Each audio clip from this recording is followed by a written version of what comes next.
Hello, in this video I want to show you how to install and join Google Classroom on Motorola Moto G Pure.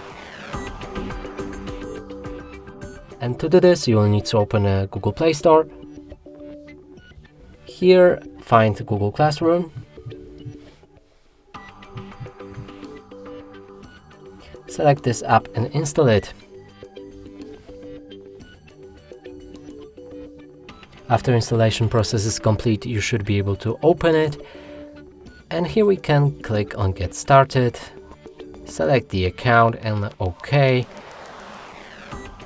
Then press on the plus button, join your class, enter the class code right here.